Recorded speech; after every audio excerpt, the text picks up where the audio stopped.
میں نے آج سے تقریباً 4 سال قبل اس ممبر سے یہ جملہ کہا تھا، اور وہ جملہ پھر میں دہرا رہا ہوں تاکہ آپ کو اس مجلس کی اور اس فرش عزا کی قیمت سمجھ میں آ جائے۔ یہ جو فرش عزا ہے نا، جس فرش پہ تم بیٹھے ہوئے ہو، یہ فرش عزا سیاسی جلسگاہ کا فرش نہیں ہے، ٹھیک ہے نا؟ یہ فرش عزا ظالموں کا فرش نہیں ہے، یہ فرش عزا غاصبوں کا فرش نہیں ہے، یہ فرش عزا محبت کا فرش ہے، یہ فرش عزا علم کا فرش ہے، یہ فرش عزا دین کا فرش ہے۔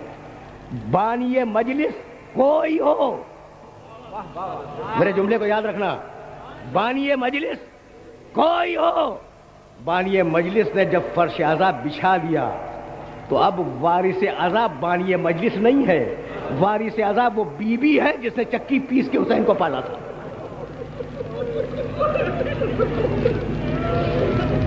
آ گئی نا بات اس مرحلے پر، جس مرحلے پر بات کو منطقی طور سے آ جانا تھا۔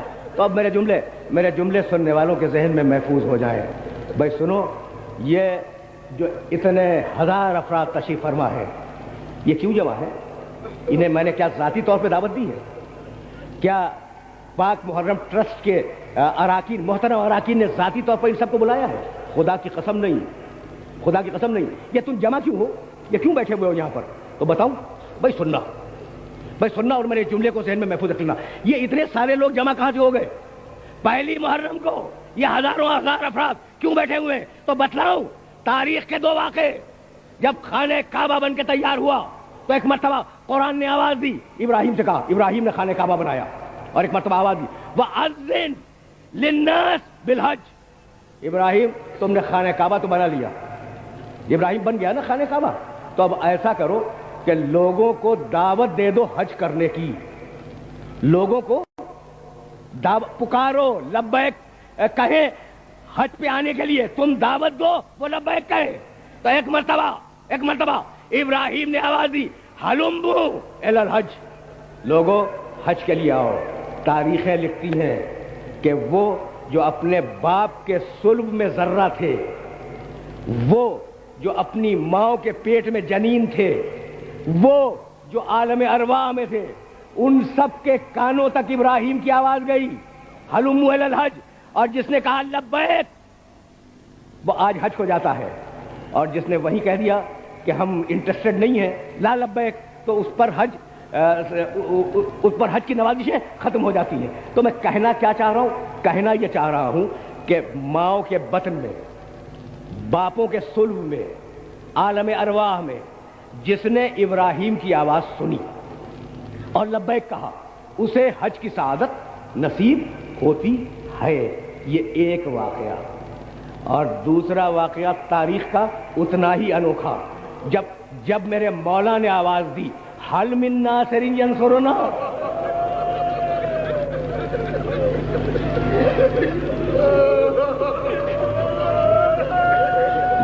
بات پہنچ گئی نا،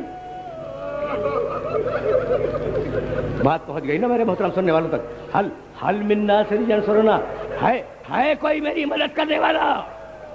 تو اسلاب میں ذروں نے سنا، ارحام میں بچوں نے سنا، عالم ارواح میں روحوں نے اپنے کانوں سے سنا۔ جس نے وہاں لبیک کہا وہ آج یہاں لبیک کہہ کے آتا ہے۔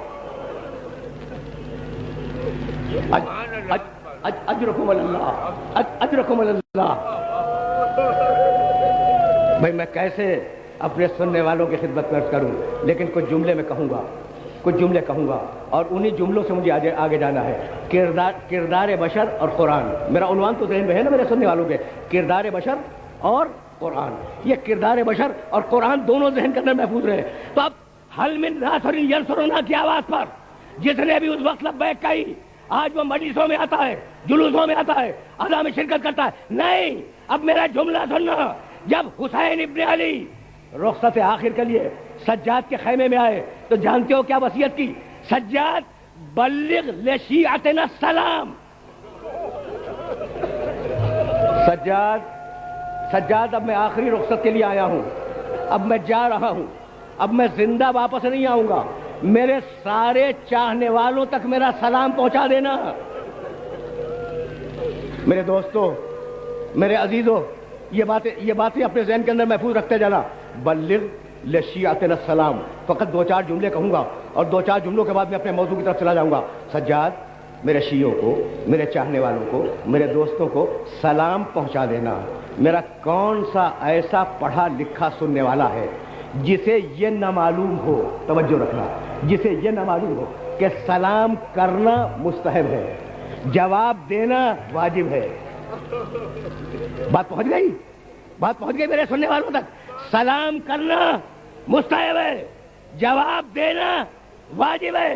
تو میرے مظلوم امام نے سجاد کے ذریعے جو پیغام امت کو پہنچایا کہ میرا سلام میرے چاہنے والوں کو پہنچا دینا، تو اب ہر مجلس کے بعد تمہارا فریضہ ہے یا نہیں کہ اس واجب کو پورا کرو. السلام علیکم یا ابا عبداللہ، السلام علیکم یا ابن رسول اللہ.